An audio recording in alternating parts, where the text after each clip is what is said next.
الحمدللہ رب العالمین والصلاة والسلام علی سید الانبیاء والمرسلین اما بعد فاعوذ باللہ من الشیطان الرجیم بسم اللہ الرحمن الرحیم۔ الحمدللہ ہم نے پورے قرآن کا خلاصہ سنا، اور جن حضرات نے تراویح میں کھڑے ہو کر قرآن کی تلاوت سنی انہوں نے پورا قرآن سنا۔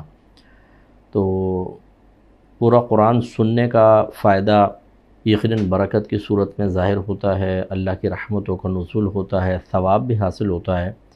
لیکن جب تک ہم قرآن کو سمجھ کر نہیں پڑھیں گے اس وقت تک قرآن سے کما حقہ فیض حاصل ہونا ممکن نہیں ہے۔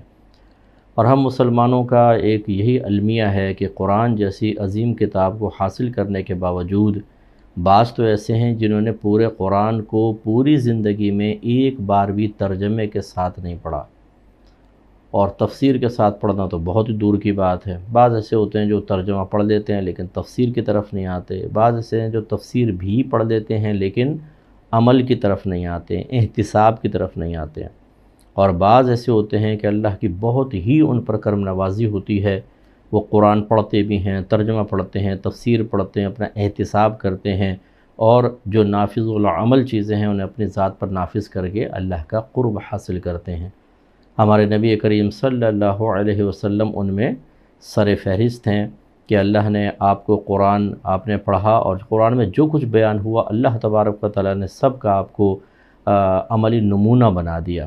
جیسے سیدہ عائشہ صدیقہ رضی اللہ تعالیٰ عنہا سے پوچھا گیا کہ نبی کریم صلی اللہ علیہ وسلم کے اخلاق کیسے تھے، تو آپ نے ارشاد فرمایا کہ کیا تم نے قرآن نہیں پڑھا؟ بس قرآن جیسا ہے ویسے نبی کریم کے اخلاق تھے، یعنی جو قرآن کی تعلیم ہے، ایک تھیوری ہے، گویا کہ پریکٹیکل اگر دیکھنا ہو تو نبی کریم صلی اللہ علیہ وسلم کو دیکھیں۔ اسی طرح صحابہ کرام نے یہی کیا، قرآن پڑھا، اس کو سمجھا، پھر اپنا احتساب اور عملی طور پہ اس کو نافذ کیا۔ میں اپنے تمام دیکھنے والے بھائیوں بہنوں کو، سننے والے بھائی بہنوں کو گزارش کرتا ہوں کہ آپ اسی روش کو اختیار کریں تو قرآن کی صحیح برکات حاصل ہوں گی، ورنہ ہم محروم رہیں گے۔ تو ہمارا تقریباً پورا قرآن خلاصے کے اعتبار سے تو ختم ہو چکا ہے۔ آج انشاءاللہ سورہ رحمان کی ہم تفسیر ذکر کریں گے، اس کو سماعت فرمائیں۔ سورہ رحمان مدنی صورتوں میں سے ہے، اور آپ کو پتہ ہے مدنی صورتوں میں زیادہ تر احکام ہیں، لیکن اللہ تبارک و تعالیٰ نے مدنی صورتوں میں اپنی قدرت کے دلائل بھی ذکر فرمائے، اخروی معاملات کو بھی ذکر کیا، جیسے یہاں ہے۔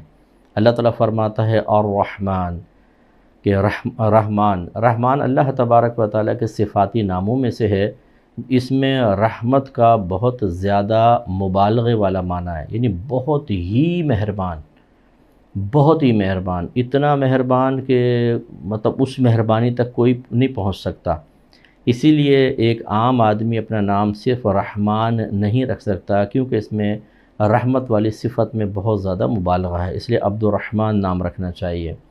علم القرآن، الرحمن سکھایا اس نے قرآن۔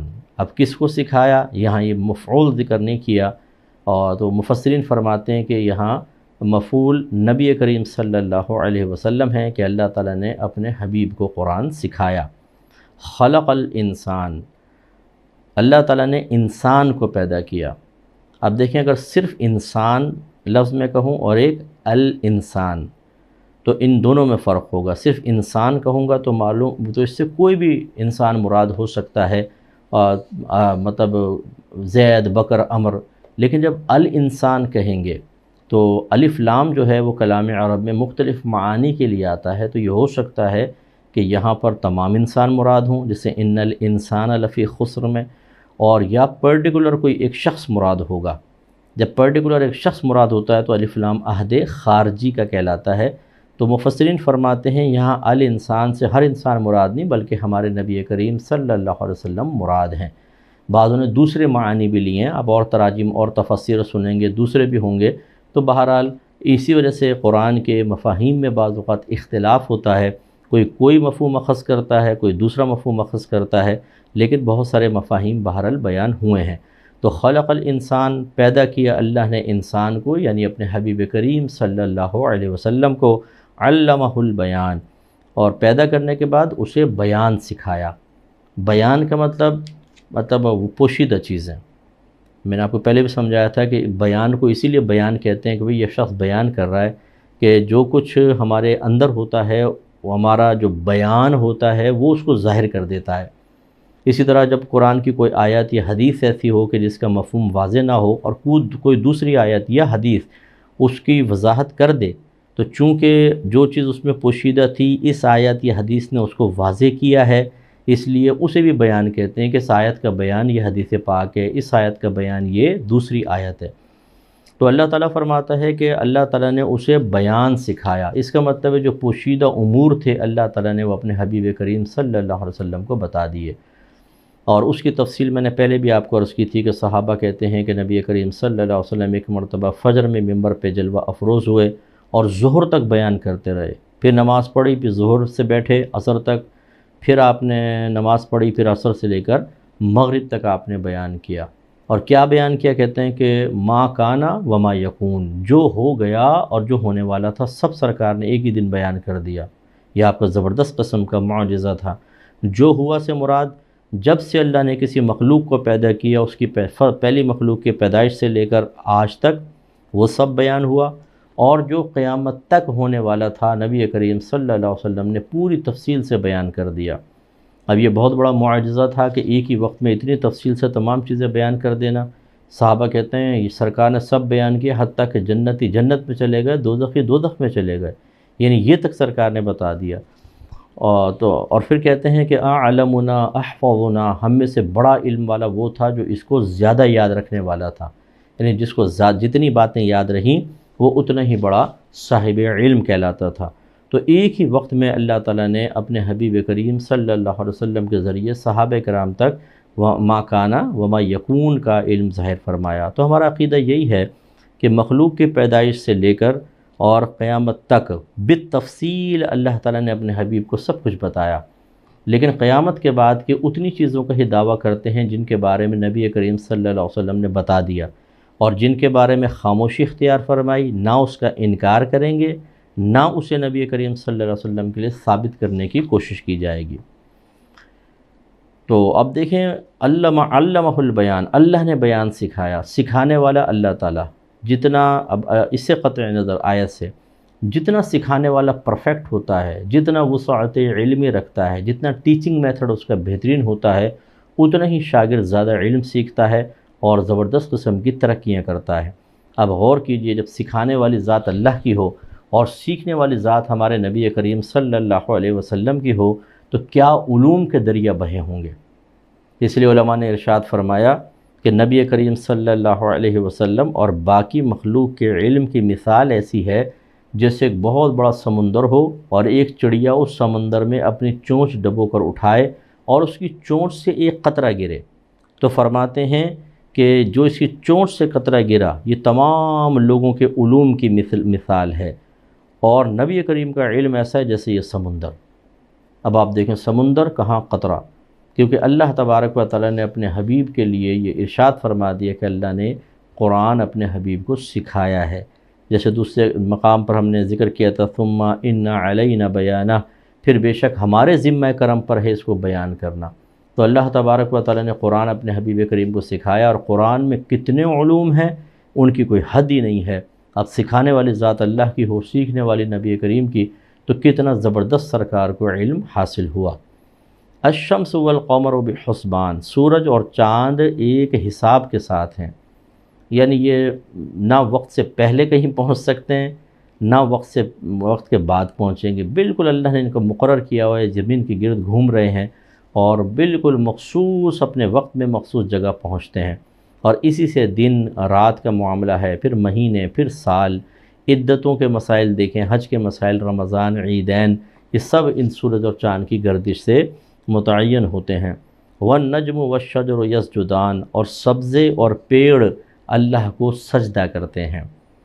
تو اس کا مطلب یہ ہوا کہ اللہ تعالیٰ اپنی قدرت کی نشانیاں بیان فرما رہا ہے کہ سورج اور چاند کو دیکھو، تو سورج جب چاند پر پڑتا ہے اس کی روشنی تو چاند روشن ہوتا ہے، اور جب چاند روشن ہوتا ہے تو اس کی روشنی زمین تک آتی ہے، تو رات میں چاندنی محسوس ہوتی ہے۔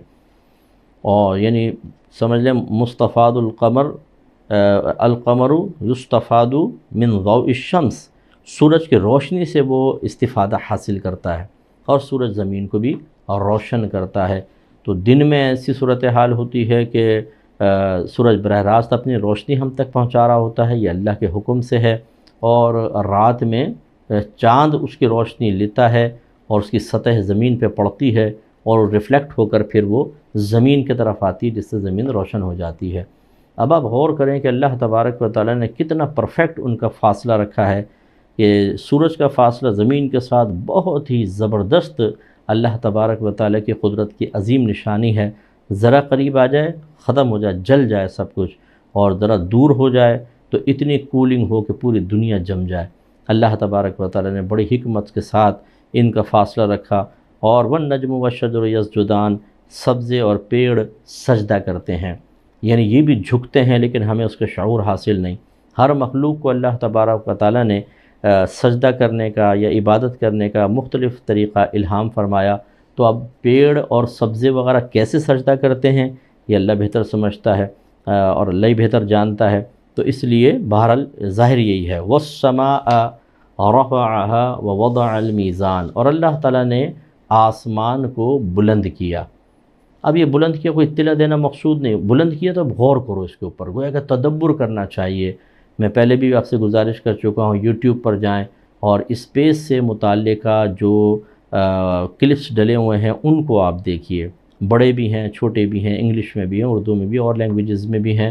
تو جو اردو سمجھتے ہیں اردو میں دیکھیں، جو انگلش میں سمجھتے ہیں وہ انگلش دیکھیں، لیکن دیکھیں ضرور۔ اس سے آپ کو اللہ تبارک و تعالیٰ کی عظمت و وسعت، اس کی علمی وسعت کا اندازہ ہوگا، اس کی قدرت کاملہ کا یقین پیدا ہوگا، اور پھر اس سے معرفت بڑھتی ہے۔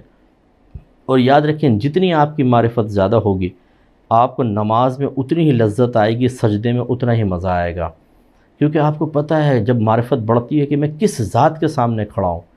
ابھی تو ہم نے اللہ تبارک و تعالیٰ کو جانا ہی نہیں ہے بڑی معذرت کے ساتھ، اور ہم اہل سنت کا معاملہ یہ ہے کہ ہمارے گھر میں، ہمارے ممبروں پر، ہمارے اسٹیجز پر نبی کریم صلی اللہ علیہ وسلم کے بارے میں ہم بہت زیادہ بیان کرتے ہیں، صحابہ کرام کی شان بیان ہوتی ہے، اولیاء عظام کی شان بیان ہوتی ہے، لیکن اللہ تبارک و تعالیٰ کے بارے میں نے بہت ہی زندگی میں کم بیان سنے ہیں، اور شاید میں کہوں کہ شاید کوئی ایک آدھ بیان ہی سنا ہے، تو یہ تعجب خیز بات نہیں ہوگی۔ ہمارے گھروں میں اللہ تبارک و تعالیٰ کے بارے میں کلام نہیں ہوتا ہے، اس کی وجہ سے ہم بڑے اجنبی سے ہو گئے ہیں۔ اللہ تعالیٰ کی وہ معرفت آج کے مسلمان کو سطحی قسم کی بھی حاصل نہیں ہے، بس اتنا ہی ہے جی اللہ تعالیٰ ہمارا خالق ہے، مالک ہے، ہمیں کس نے پیدا کیا؟ اللہ نے پیدا کیا۔ ہمیں کون کھلاتا ہے پلاتا ہے؟ اللہ تعالیٰ کھلاتا ہے پلاتا ہے، وہ ہمیں دیکھ رہا ہے، وغیرہ وغیرہ۔ یہ تو ایک بہت ہی مطلب میں اس کو معرفت کا میم بھی نہیں ہے، یہ تو بہت ہی معمولی سی ہے۔ ہمیں چیزوں پہ غور و تفکر کے بعد پھر اللہ کی معرفت کامل طور پر ہونا شروع ہوتی ہے۔ تو اس لیے میں آپ سے گزارش کر رہا ہوں کہ وہ دیکھیں۔ اسی طرح جانوروں کے اوپر جو ڈاکومنٹریز بنی ہیں وہ دیکھیں، کس طرح وہ غذا حاصل کرتے ہیں، کیسے زندگی گزارتے ہیں، یہ سب اللہ نے الہام فرمائی ہے۔ انسانوں کو، جنات کو، مچھلیوں کو، چرندے پرندے درندے، حشرات الارض، بیکٹیریاز دیکھیں، یہ سب اللہ تبارک و تعالیٰ ان کو الہام فرماتا ہے کہ کیسے اپنی زندگی گزارنی ہے۔ تو ان کو جب ہم دیکھتے ہیں تو پھر حیرت زدہ رہ جاتے ہیں۔ آج ہی میری ایک ہمارے بھائی ہیں، وہ افطار کرواتے ہیں، انتظام کیا، انہوں نے بتایا کہ پہلے صاحب ہم بہت ہی تھوڑے سے لوگوں کو افطار کرواتے تھے، اس دفعہ الحمدللہ تقریباً 200-250 افراد کو کیا۔ تو میں نے ایسے ان سے پوچھا، میں نے کہا یہ بتائیے 200-250 افراد کا اہتمام کرنے میں، ان کا افطار لانا، پھر اس کو ڈبے بنانا، یا بٹھا کے جیسے کھلاتے ہیں تو تھال وغیرہ میں رکھنا، پھل کاٹنا، فلاں چیز، کتنا مشکل ہوتا ہے، کیونکہ ہم کافی محنت کرنی پڑتی۔ میں نے کہا یہ بتائیں کہ ہم 200-250 افراد کے لیے کھانا جمع کریں، افطار کرانے کی کوشش کریں تو آزمائش میں آ جاتے ہیں۔ اس رب کے بارے میں کیا خیال ہے جو پوری کائنات کو ایک ہی ساتھ غذا فراہم کرتا ہے، اربوں خربوں جنات، انسان، چرندے پرندے درندے، انہیں غذا پہنچا رہا ہے پرفیکٹ طریقے سے۔ تو انہوں نے کہا واقعی بات بالکل ٹھیک ہے، اس لیے اپنے رب کو پہچانیں، اس کی معرفت زیادہ کریں، جتنی معرفت زیادہ ہوگی آپ کو عبادات کی لذت اتنی ہی ملے گی۔ پھر آگے ارشاد فرمایا وَوَضَعَ الْمِيزَانَ، اور اس نے ترازو رکھی، یعنی ترازو کو اللہ نے پیدا کیا، اللہ تطغوا فی المیزان، تاکہ ترازو میں بے اعتدالی نہ کرو، یعنی تولنے میں بے اعتدالی پیدا نہ ہو۔ اگر اندازے سے کرتے تو بے اعتدالی پیدا ہوتی، لیکن اللہ نے ترازو کا الہام فرمایا تو اب بالکل ناپ تول میں زبردست قسم کا ایک اندازہ صحیح ہو جاتا ہے۔ چنانچہ اب ہمارے اوپر ہے ہم ڈنڈی ماریں یا نہ ماریں، اور نہ ترازو تو بہت صحیح ہمیں بتائے گا بھئی کہ جتنا پیسے دیے اتنا ہی، 1 کلو چاول کے پیسے دیے تو 1 کلو تولنا آسان ہے، اس کو سمجھنا آسان ہے، اور اگر یہ ترازو نہ ہوتا تو اندازے سے کرتے، ہو سکتا ہے وہ کم زیادہ ہوتا۔ چنانچہ اب ہمیں جس چیز کا مکلف بنایا گیا، فرمایا کہ وَأَقِيمُوا الْوَزْنَ بِالْقِسْطِ، تو انصاف کے ساتھ تول قائم کرو، یا یعنی انصاف کے ساتھ تولو، وَلَا تُخْسِرُوا الْمِيزَانَ، اور وزن میں کمی نہ کرو۔ اس سے ہمارے ذرا وہ بھائی ہے درس حاصل کریں، یا کوئی اگر خاتون بھی غلہ وغیرہ بیچتی ہیں تو وہ درس حاصل کریں کہ بعد اوقات ہم ڈنڈی مارتے ہیں، ہمارے جو بٹے ہوتے ہیں وہ کم وزن کے ہوتے ہیں۔ اسی طریقے سے جو آج کل ڈیجیٹل ترازو آ گئے ہیں، ان میں بھی سیٹنگ ایسی کر لیتے ہیں کہ چند پوائنٹ جو ہیں وہ کم ہی زیادہ ہی شو ہوتے ہیں، اور ہم اس میں ڈنڈی مار لیتے ہیں۔ یاد رکھیں جتنا ہم لوگوں کو کم دے رہے ہیں اتنا اس چیز کا پیسہ لینا حرام ہے، ٹوٹل حرام نہیں بنتا۔ مثال کے طور پہ 1 کلو کسی نے چاول لی اور آپ نے اس میں 5 چھٹاک کم دے دیے، تو سمجھ لیں 5 چھٹاک کا پیسہ آپ کے لیے حرام ہے، اور یہ جہنم کی آگ اپنے پیٹ میں اتارنا ہے۔ لہٰذا اپنے ترازوؤں کو بالکل کامل رکھیں۔ پھر ارشاد فرمایا وَالْأَرْضَ وَضَعَهَا لِلْأَنَامِ، اور اللہ تعالیٰ نے مخلوق کے لیے زمین کو رکھا، یعنی پیدا کیا، تو زمین کو مخلوق کے لیے رکھا۔ اب زمین دیکھیں یہ کوئی آسان چیز نہیں ہے، مطلب اب یہ زمین کیسے وجود میں آئی؟ کیا کوئی دھماکہ ہوا تھا، چٹان یہاں پہنچی، پھر اس سے دوسری چیزیں ٹکراتی رہیں اور یہ اس شکل کے اندر آ گئی؟ لیکن بہرحال ہمارا عقیدہ یہ ہے کہ اللہ تبارک و تعالیٰ نے زمین میں جتنی بھی چیزیں یہ اتفاقی طور پر نہیں ہوگی، بلکہ اللہ تبارک و تعالیٰ نے اپنے علم سے، اپنی قدرت سے ان چیزوں کو پیدا کیا ہے۔ تو زمین کا بچھانا، زمین کو دیکھیں آپ، اس میں کتنی مخلوق، کیسی ریت، مٹی، پتھر، پہاڑ، پھر ہوائیں، پھر بارشیں، اور پھر سردی، پھر گرمی، خزاں، بہار کے موسم، یہ کوئی معمولی چیز تو نہیں ہے۔ ان پہ غور و تفکر کریں، کیسی زبردست پلاننگ بھی پیچھے کار فرما ہے۔ اگر ہم کوئی ایک پلینٹ دے دیں جو بالکل سنسان ویران ہو، ایک سیارہ، اور کہیں اب اس کو آباد کرو، کس طرح کرو گے؟ یہ چلو پانی بھی تمہیں دیتے ہیں، درخت تمہیں دیتے، بیج دے دیتے ہیں، کیسے؟ ہمارے لیے بہت مشکل ہوگا کہ ہم وہ کریں، کیونکہ ہمارے پاس علم ہی نہیں ہے، ہم محدود علم کے ساتھ ہیں۔ اللہ تبارک و تعالیٰ تو جانتا ہے یہ چیز پیدا کی، جب بارش ہوگی اس پہ کیا اثرات مرتب ہوں گے، اس کا حل کیا ہے، 100 سال بعد یہاں کیا ہوگا، اس کا حل کیا ہے، کس طریقے سے اس پہ قابو پانا ہے، یہ سب میرے اللہ کے علم میں ہے۔ تو اس لیے ہمیں اپنے اللہ کی طرف رجوع کرنا چاہیے اور اس کی قدرت اور طاقت کو سمجھنا چاہیے۔ فیہا فاکہۃ والنخل ذات الاکمام، اس میں میوے اور غلاف والی کھجوریں ہیں۔ تو اللہ تعالیٰ نے نعمتوں کا احساس دلایا، پھلوں کا۔ والحب ذو العصف والریحان، اور چھلکے کے ساتھ اناج ہے، جیسے گیہوں یا جو چھلکے کے اندر ہوتی ہے، والریحان، اور خوشبو کے پھول۔ تو دیکھیں اب یہ دعوت دے رہا ہے اللہ تعالیٰ کہ غور کرو، دیکھو، آپ پھولوں کو دیکھیں، گلابی لے لیں، اس کی نازکی دیکھیں، پنکھڑی کیسی نازک ہوتی ہے، کیسے اللہ نے اس میں کلر رکھے ہیں، کس میٹیریل سے وہ بنا ہے۔ ایک ہی کیاری ہوتی ہے، اس میں ایک ہی جیسا پانی، ایک جیسی کھاد ہے، لیکن دیکھیں ہر پودے کے اندر نئے نئے پھول کھل رہے ہوتے ہیں، الگ الگ کلر کے، الگ خوشبو والے۔ یہ اللہ کا کمال نہیں ہے؟ اس پر ہمیں غور و تفکر کرنا چاہیے۔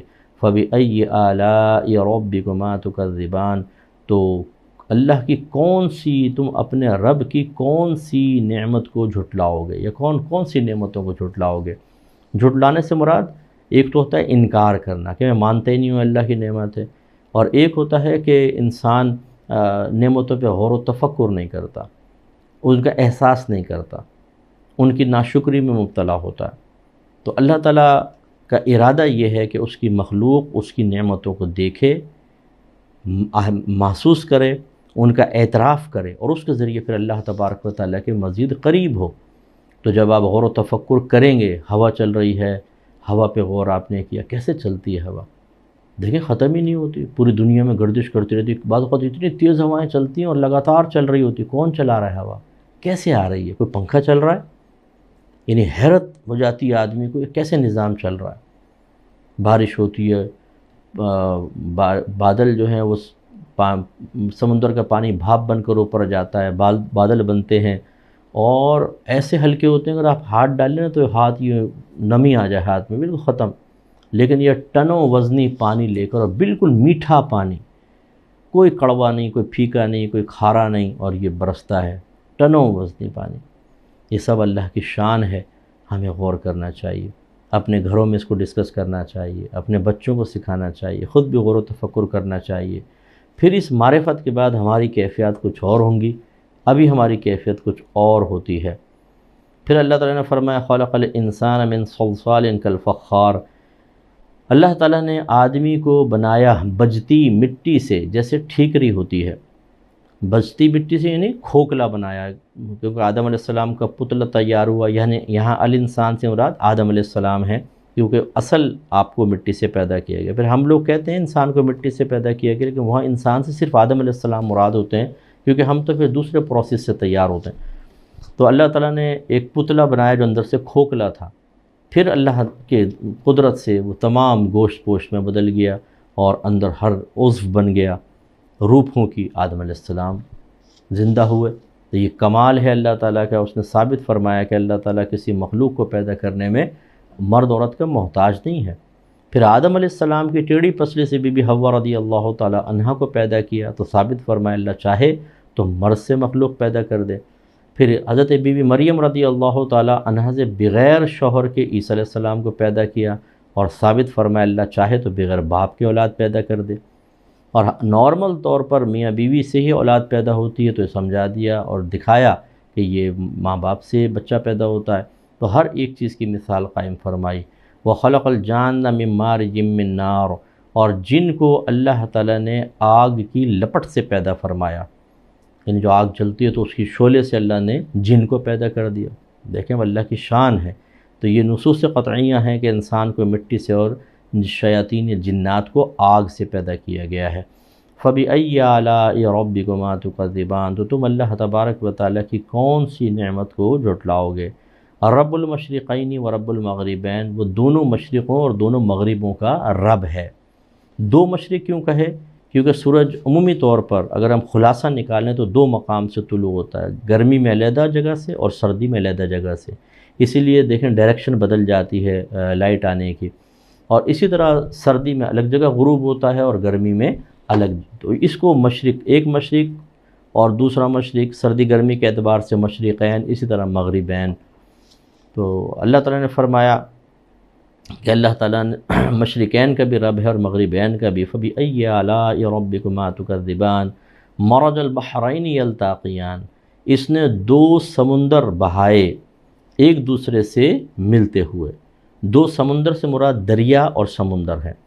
جتنے بھی دیکھیں دریا کے پانی ہیں یہ سمندر سے جا کر ملتے ہیں، لیکن اللہ تعالیٰ ارشاد فرماتا ہے بینہما برزخ، ان دونوں کے درمیان ایک نہ نظر آنے والی رکاوٹ ہے. لا یبغیان، کہ ایک دوسرے پر، ان میں سے کوئی ایک دوسرے پر چڑھ نہیں سکتا. تو دیکھیں آپ کبھی وہ ڈاکومنٹریز دیکھیں، اس پر بھی بنی ہوئی ہیں کہ یوں آ کے پانی ملتا ہے، سمندر کا پانی ادھر ہی رہتا ہے، دریا کا پانی ادھر. یوں نہیں ہوتا کہ یہ سمندر کا پانی اس میں داخل ہو کے سارے کو کڑوا کر دے، اور یہ بھی نہیں ہوتا کہ میٹھا پانی اس کے ساتھ مل کے اس کی کڑواہٹ کو ختم کر دے. یہ کمال ہے آپ کے رب کا. میٹھا پانی کا کڑوا ہو جاتا ہم تو ہلاک ہو جاتے، پینے کے لیے رہتا ہی نہیں.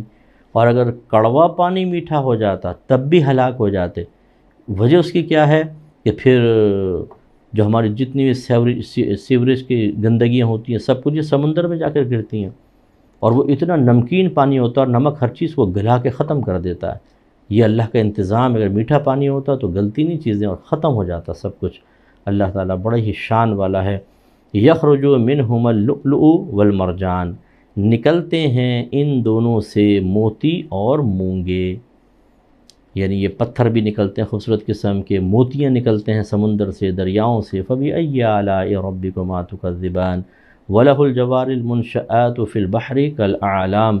اور اسی کے لیے ہیں وہ چلنے والیاں کہ دریا میں اٹھی ہوئی ہیں جیسے پہاڑ. یعنی کشتیاں مراد ہے کہ وہ کشتیاں اللہ ہی کی ہیں کہ جو پہاڑوں کی طرح سمندر کے اندر چل رہی ہوتی ہیں.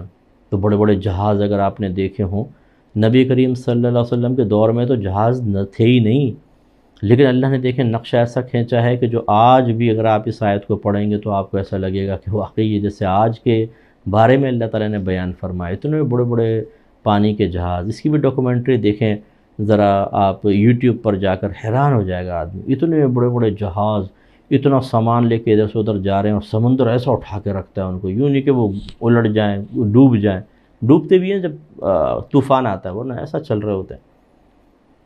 تو اس کا مطلب یہ ہوا کہ اللہ تعالیٰ، اچھا یہ جو فرمایا کہ اسی کے لیے ہیں، یعنی اسی کی قدرت سے مارز وجود میں آتے ہیں کہ اللہ نے درخت پیدا کیے، دیگر میٹیریل پیدا کیا، ہمارے دل میں الہام ڈالا کہ اس کو اس طرح تراشو، اس طرح ملاؤ تو ایک کشتی بنے گی جس سے تم پانی میں سفر کر سکتے ہو، اور ہم نے وہ کیا۔ تو سب میرے اللہ کا کمال ہے۔ فَبِأَيِّ آلَاءِ رَبِّكُمَا تُكَذِّبَانِ، تو تم اپنے رب کی کون سی نعمت کو جھٹلاؤ گے۔ کُلُّ مَنْ عَلَيْهَا فان، ہر ایک جو اس زمین پر ہے فنا ہونے والا ہے۔ وَيَبْقَى وَجْهُ رَبِّكَ ذُو الْجَلَالِ وَالْإِكْرَامِ، اور تیرے رب کی ذات ہی بس محفوظ رہے گی، وہ باقی رہے گی، وہ اللہ تعالیٰ جو عظمت والا اور بزرگی والا ہے۔ ہم سب فنا ہو جانے والے ہیں، ہر چیز اللہ نے فرمایا، یہ تو دیکھیں نا، کل من علیہا فان، جو بھی اس پر ہے فنا ہونے والا ہے، تو سب فنا ہو جائیں گے، ختم ہو جائیں گے۔ اس لیے ہمیں احساس دلایا جا رہا ہے کہ اللہ تعالیٰ ہی باقی رہے گا، باقی یہ کچھ بھی ہمارے پاس نہیں رہے گا۔ ہمیں سوچنا چاہیے، چند دن کی زندگی ہے اور اس میں ہم کتنے غلط کام کر رہے ہوتے ہیں، اور خصوصاً حقوق العباد کا معاملہ، لوگوں پہ ظلم کیے جا رہے ہیں، ان کو تباہ کر رہے ہیں۔ اگر کوئی جج ہے، وہ بعض اوقات، میں کسی ایک پر تو کوئی خدا نخواستہ نہیں کر رہا ہوں، جنرل بات عرض کر رہا ہوں، اگر کوئی جج رشوت لے کے فیصلہ غلط کر دیتا ہے، کتنا اس نے کسی کی دنیا کو تباہ کر دیا، اس کی پوری فیملی کو آزمائش میں مبتلا کر دیا، اس کو آخرت میں کیسے حساب دے گا۔ اسی طرح ہمارے وکیل بھائی ہوتے ہیں، بعض اوقات جانتے ہیں شخص ظالم ہے، لیکن اتنا اچھا کیس لڑتے ہیں، اچھے سے مراد پاورفل کیس، کہ اس ظالم کو بچا لیتے ہیں، مظلوم کو پھنسا دیتے ہیں۔ 20 سال تک، 25 سال تک مظلوم جیلوں کے اندر ہے، اس کی فیملی تڑپ رہی ہے، اس کے فائدوں سے محروم ہے۔ کتنے وکلا ایسے ہوتے ہیں جو بیویوں کو خود مشورے دیتے ہیں، تم یہ الزام لگاؤ تو تمہیں شوہر سے نجات مل جائے گی، وہ طلاقیں ہو جاتی ہیں، خلا کے نام پر علیحدگی ہو جاتی ہے۔ اسی طریقے سے کتنے مجرم ایسے ہیں کہ جن کو اپنے دلائل کی روشنی میں اور قانونی پیچیدگیوں سے فائدہ اٹھا کر رہائی دلوا دی جاتی ہے، اور وہ باہر نکل کے کرائم کر رہے ہوتے ہیں۔ ان سب کا حساب دینا ہے، ایک ایک چیز کا حساب دینا۔ اسی طرح جو شوہر اپنی بیویوں پر ظلم کر رہے ہیں، جو بیویاں شوہروں سے بدتمیزی کر رہی ہیں، جو ماں باپ اپنی اولاد کی تربیت سے غافل ہیں، بالکل نہ دین سکھا رہے ہیں نہ تربیت کر رہے ہیں، اور جو اولادیں اپنے ماں باپ کی آنکھوں میں آنکھیں ڈال کے ان کی کمزوریوں کا احساس دلا رہے ہیں، یہ سب یہیں رہ جائے گا، سب ہم غلط کر رہے ہیں۔ آخرت میں اللہ کی بارگاہ میں حاضر ہوں گے تو حساب دینا ہوگا۔ اور اسی طرح جو مال والے حضرات ہیں، میں اکثر جب کوئی مجھ سے مشورہ کرتا ہے، صاحب میں فلاں کو کچھ دینا چاہتا ہوں، فلاں کو، میں کہتا ہوں ضرور دیں، اپنی بیوی کے لیے بھی رکھیں، بچوں کے لیے رکھیں، کوئی اور رشتہ دار ہے اس کے لیے آپ کرنا چاہیں کریں، لیکن اپنے دین کے لیے بھی کریں، اپنی آخرت کے لیے بھی کریں۔ آپ کے مرنے کے بعد کتنی اچھی اولاد ہو، کتنی اچھی بیوی ہو، سب اپنے اپنے دھندوں میں لگ جاتے ہیں۔ کون آپ پر پیسہ خرچ کرے گا؟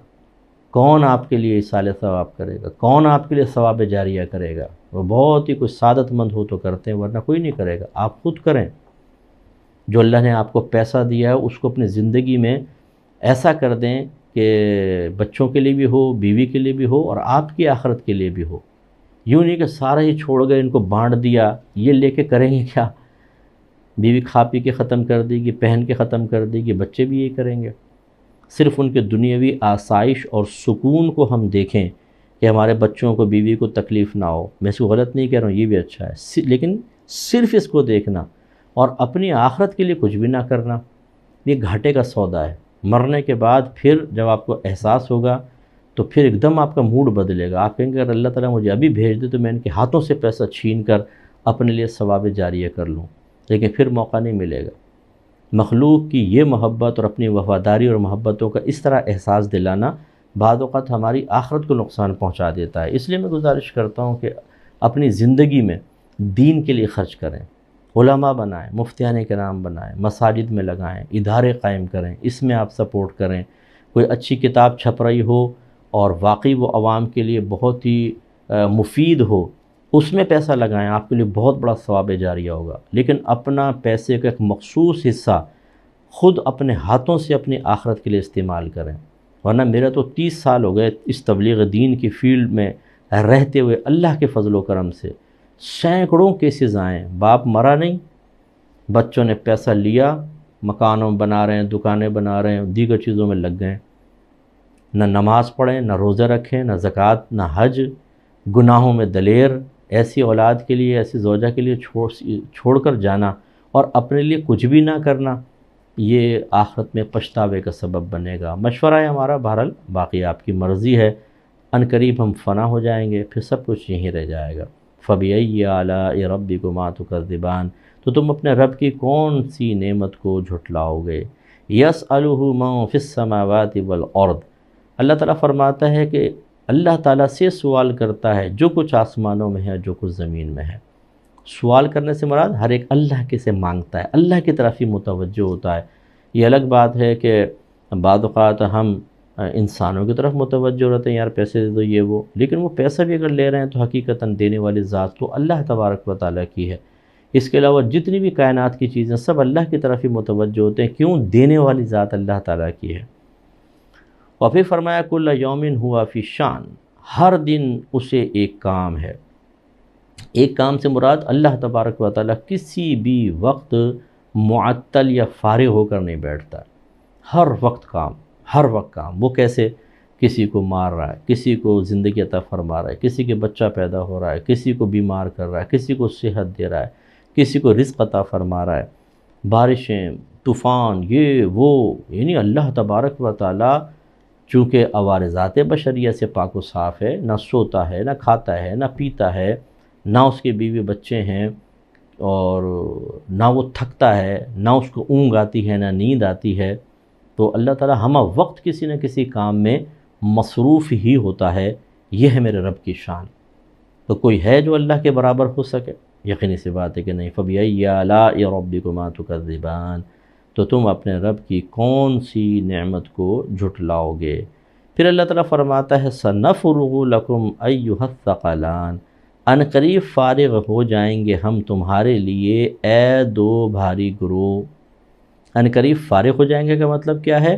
یعنی ان قریب بھی دنیا بھی تمام جب قیامت قائم ہوگی سب ختم ہو جائے گا، اب اللہ تعالیٰ متوجہ ہوگا کامل طور پر مخلوق کی طرف، جنات اور انسان کی طرف، یعنی حساب کتاب اسٹارٹ ہوگا۔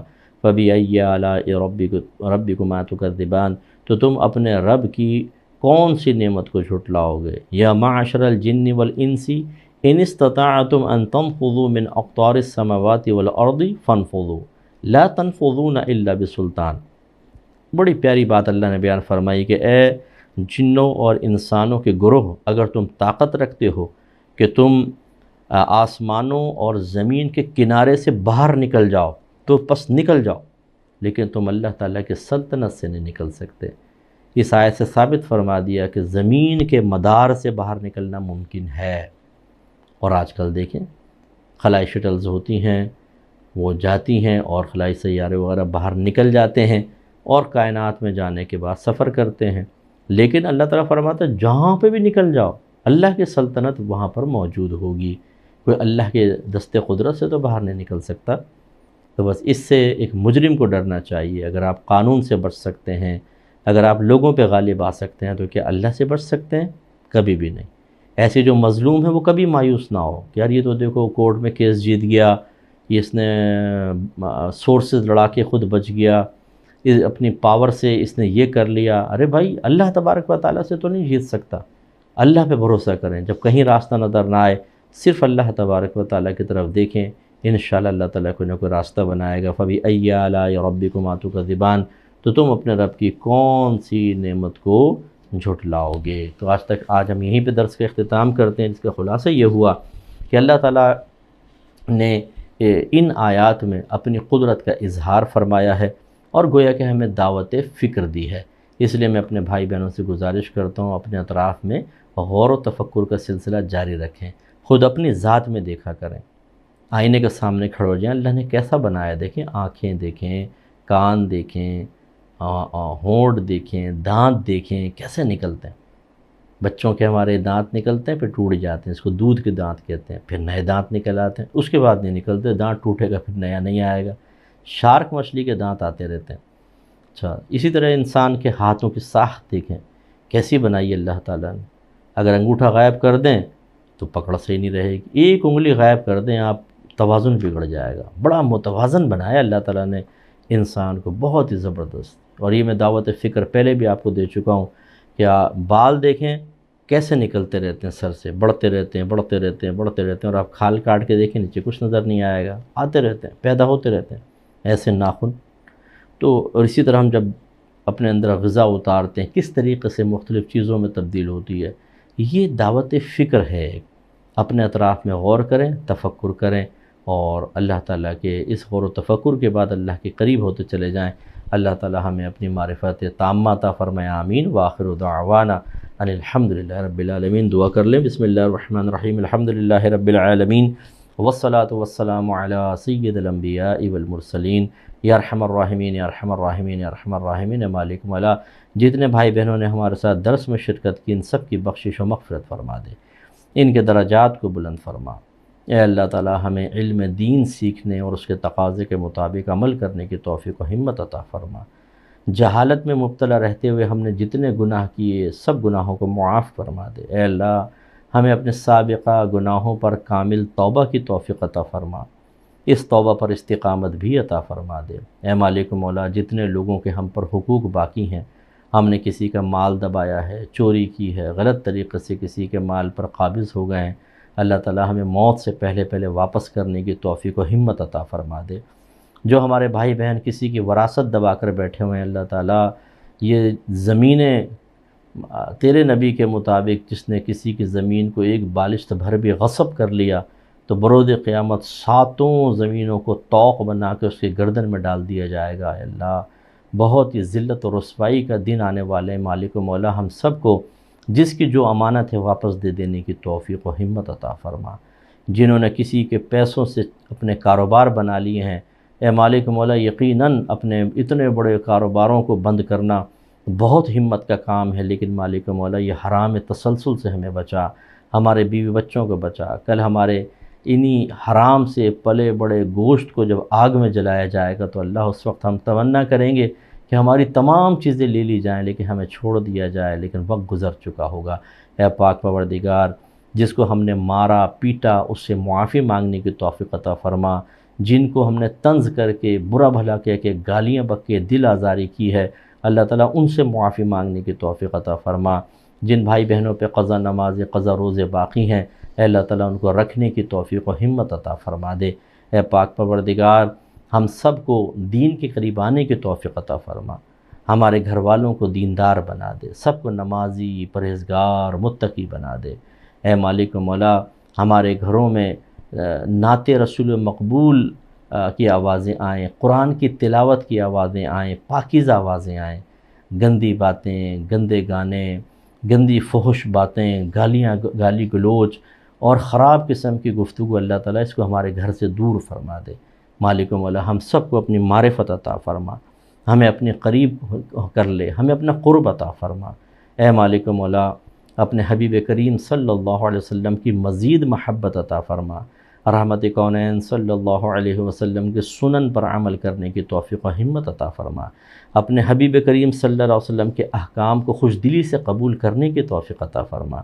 اے اللہ جو ہماری بہنیں بے پردہ ہیں ان کو باپردہ بنا دے، جو بے حیائی کی طرف مائل ہیں انہیں حیادار بنا دے، جو شوہروں سے بدتمیزیاں کر رہی ہیں اور اپنی آخرت کی بربادی کا سامان کر رہی ہیں، اللہ تعالیٰ انہیں شوہر سے معافی مانگ کر ایک اچھی بیوی بننے کی توفیق عطا فرما۔ جو اپنے بچوں کے ساتھ ناانصافیاں کر رہی ہیں ہماری بہنیں، اللہ تعالیٰ انہیں انصاف کی طرف لے آ۔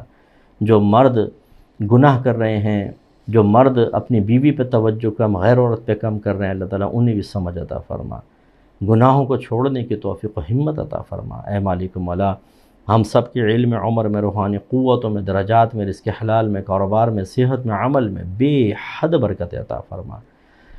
خصوصی طور پہ دعا کرتے ہیں اللہ تعالیٰ جن لوگوں نے الفرقان اسکالرز اکیڈمی ہمارے ادارے کے ساتھ تعاون کیا، مالی تعاون کی، اللہ تعالیٰ ان سب کے درجات کو بلند فرما۔ اے اللہ ان کو اپنا محبوب اور مقرب بنا لے، انہیں خصوصی طور پہ اپنے حبیب کریم صلی اللہ علیہ وسلم کی خواب میں زیارت نصیب فرما، بار بار حج بیت اللہ کی عمرے کرنے کی سعادت نصیب فرما، رمضان میں بارگاہ رسالت میں حاضری نصیب فرما۔ اے اللہ تعالیٰ نبی کریم صلی اللہ علیہ وسلم کے روضہ انور کی با ادب حاضریاں عطا فرما دے۔ اے مالک مولا ان کی اولاد کو ہمیشہ ان کی آنکھوں کی ٹھنڈک بنا کر رکھ۔ جو میاں بیوی ہیں اللہ تعالیٰ انہیں آپس میں بہت پیار، محبت، اتحاد و اتفاق عطا فرما۔ جو والدین ہیں جنہوں نے مدد کی تو اللہ تعالیٰ ان کی اولاد پر انہیں بہت شفقت کرنے کی توفیق عطا فرما، اولاد کو فرما بردار ہونے کی توفیق عطا فرما۔ ان کے گھروں پر اپنی ایسی رحمت برکت نازل فرما، گھر میں کوئی جھگڑا نہ ہو، کوئی فساد نہ ہو، کوئی بے برکتی نہ ہو۔ اے مالک مولا انہیں بھی ہمیں بھی جنت الفردوس میں اپنے حبیب کریم صلی اللہ علیہ وسلم کا مبارک پڑوس عطا فرمانا۔ اے مالک مولا ہماری تمام دعائیں ہر مسلمان بھائی، ہر مسلمان بہن کے حق میں بھی قبول و منظور فرما لے۔ ان اللہ و ملائکتہ یصلون علی النبی یا ایہا الذین آمنوا صلوا علیہ وسلموا تسلیما۔ اللہم صل علی سیدنا و مولانا محمد وعلی آل سیدنا و مولانا محمد وآلہ وبارک وسلم۔ سبحان ربک رب العزت عما یصفون وسلام علی المرسلین والحمد للہ رب العالمین۔